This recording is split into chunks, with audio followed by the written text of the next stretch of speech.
Hello. During my subathon, one of the rewards is reading another middle school Sonic fanfiction. If you clicked on this hoping for some Sonic X Naruto action, I'm sorry to disappoint you.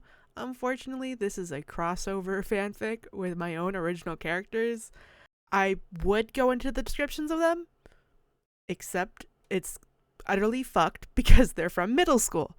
So, all you need to know is that Midnight is a cat, Treasure is a bat, Timber is a wolf, very creative, and then Sam's like a cat too. Without further ado, here we go.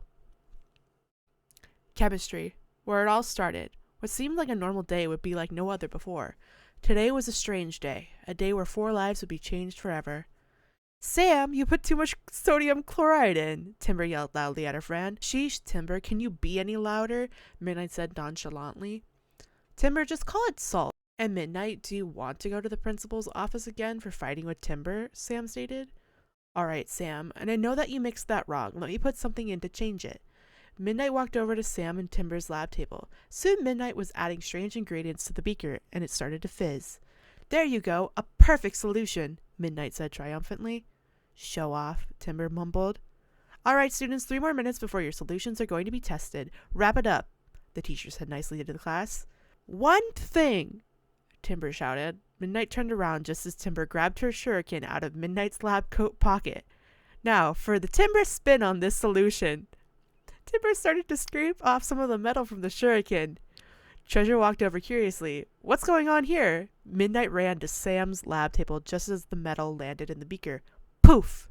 The 4 friends disappeared out of the classroom, leaving everyone stunned. What the? Sam said, rubbing her head. Could you please get off me? Timber said to Sam. Where are we? Treasure asked. Never mix hydrogen peroxide, sodium chloride, sulfuric acid, nitrogen, and the iron, chromium, and carbon that comes from my shuriken, Midnight angrily shouted at Timber before punching her shoulder. How was I supposed to know that? Hello, where are we? Treasure gallantly said. Most likely, Midnight started. The whole group took a few steps forward and, what the? Sam stated. You took the words right out of my mouth, Treasure said, open-jawed. Where? Timber said. The group was standing in front of a big gate, and it had a bird engraved on the top, with some Japanese banners on the open doors. The village hidden in the leaves, Midnight pondered. Chapter 2.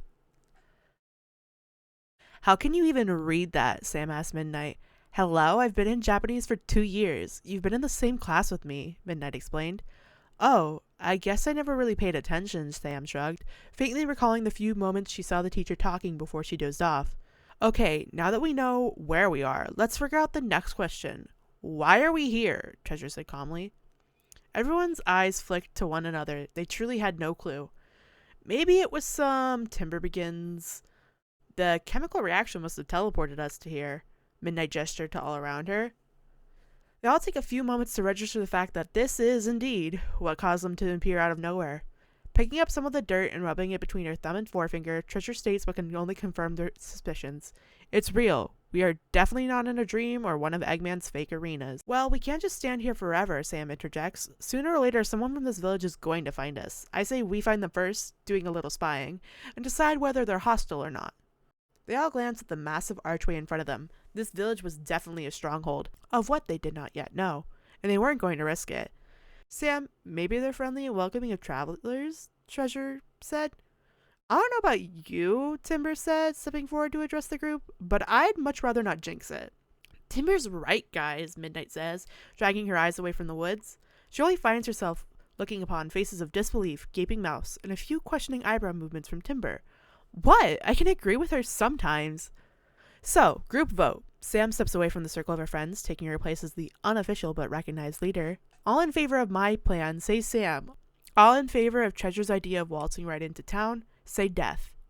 Sam, Timber, at Midnight step over to join their friend. After much silence and internal conflict with her brain, Treasure finally joins them. Sam, she grumbles, as long as we get to conduct the whole spying operation.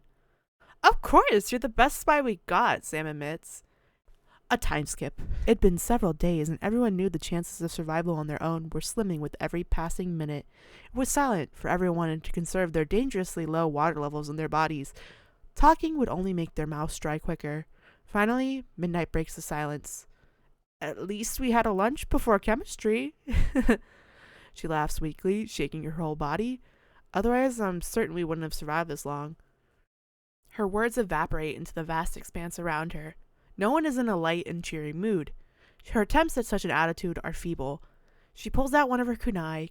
She twiddles with it, bored. Snap! Midnight hears it before the rest of them and takes little time to react. She flicks her wrist slightly, but with enough power to produce pain to any target. Everyone is up and moving now. Treasure scurries off. Timber, who has nothing to worry about getting, travels at breakneck speed, Sam following in close pursuit. Midnight is the only one left, and she doesn't have the speed the others do. She curses to herself. Why do I agree to a camp where the surrounding trees have branches I cannot possibly reach, even with my best sprint and highest jump? Midnight decides having even a slight head start could be an advantage. She shifts into her running stance to chase after her friends, when something whizzes past her ear. The thud the kunai makes on the tree in front of her is what stops her in her tracks. The paper on the weapon intrigues her, and she takes her time to decipher what the words say. They barely register before the tree becomes engulfed, now a pillar of flame before her eyes. She jumps back, her cat reflexes kicking in. Still, some of her hair got singed, and while she takes the time to curse at herself again, more paper-laced kunai whiz past her. Midnight frowns, and jumps back before they explode. Whoever was throwing these had excellent aim and precision. It must be quite powerful to find a way to rig a time bomb that explodes upon impact. Sakura! Naruto! Did you find anything? We found some evidence that the intruders made camp, but we have yet to find anyone who was living there. A female voice answers back. Midnight decides the girl couldn't be any older than her. Midnight decides to run before the attackers spot her again. She turns to face the tree behind her and decides to use her claws to climb it. Yes, it was extremely painful, which led her to not think of using them in the first place, but she needed a quick getaway, and those trees were her only chance. Latching her claws into the tree, she is greeted by a sudden pressure on all points of her body. She gasps in pain. Snare, she grumbles inside her head. Why didn't I think of that? I caught one! Comes a dark, mysterious, and Midnight regrettably admits, alluring voice. It came from behind her, and as she attempts to turn and face her captor, she is welcomed by a fiercer tug of the wires. There is a whoosh that Midnight decides can only be the other attackers joining their comrade. She allows herself to go limp. No point to really waste energy now, she thinks. The Peace Stone! For context, the Peace Stone is essentially a Chaos Emerald, but it lets us control the elements. That's the lore. Its pressure against her neck vanished when she placed it on every day since its discovery, but now it might as well be a searing hot iron. The heart-shaped cut of the onyx granted it its name. Heart, love, peace. Midnight smiles. There is nothing that can compete with their powers, but how can she harness it? Its random spurts released while fighting alongside Sam, Timber, and Treasure against Eggman were powerful, but short-lived. As soon as he was defeated, it remained dormant until it felt the magic was needed. Come on, Midnight practically begged the stone. Now would be a really good time. The stone does nothing, but illuminates with a soft glow and then burns out completely, leaving the usually shiny stone dull and useless. It takes mere seconds for Midnight to put it together. The amulet won't help us here. Not Sam, not Timber, and not Treasure. We're completely on our own. That scared Midnight more than the words that came out hauntingly from behind her back. It's changing into a human. Thank you for listening. That has been my 2 chapters of The Furry Shinobi.